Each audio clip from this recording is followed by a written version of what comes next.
অসম চৰকাৰৰ তৃতীয় বৰ্ষপূৰ্তি উপলক্ষে শুভেচ্ছা জনালে ৰাজ্যিক বিজেপিৰ সভাপতি ভৱেশ কলিতাই সংবাদ মাধ্যমৰ সন্মুখত লোকসভা নিৰ্বাচনত 14খন আসনৰ 13খন বিজেপি মিত্ৰজোঁটৰ দখলত থাকিব বুলি মন্তব্য কৰিলে ৰাজ্যিক বিজেপিৰ সভাপতিগৰাকীয়ে।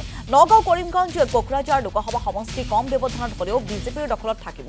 এবাৰ নিৰ্বাচনত কংগ্ৰেছ শূন্য হোৱাৰ সম্ভাৱনাই অধিক বুলি মন্তব্য ৰাজ্যিক বিজেপিৰ সভাপতিগৰাকীৰ।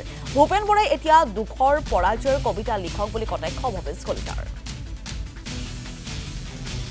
আমাৰ হিচকান গেছ চলি আছে। আমি আগতেই কৈছে, মাননীয় মুখ্যমন্ত্ৰী মহোদয়ে কৈয়ে দিছে যে 13খন পামেই আমি।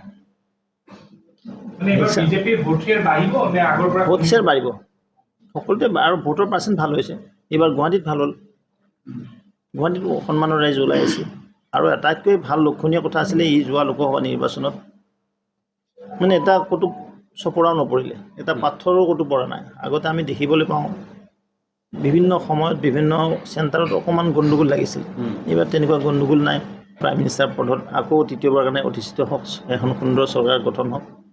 আজিৰ এই মুহূৰ্তত মই তাকে কামনা কৰিছোঁ। আৰু নিশ্চয় মোদীজীৰ নেতৃত্বত তৃতীয়বাৰৰ কাৰণে চৰকাৰ হ'ব। ভাৰতীয় জনতা পাৰ্টীৰ বলিষ্ঠ নেতৃত্বত কিবাৰ 400 পাৰ 4 তাৰিখে আমি পাবলৈ সক্ষম হ'ম।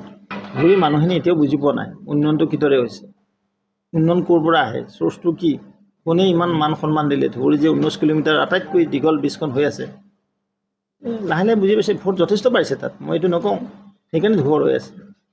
এই যিটো বাৰ্তা আপোনালোকৰ উন্নয়নৰ বাৰ্তাটো লৈ যোৱা লৈ গৈছে এইটো।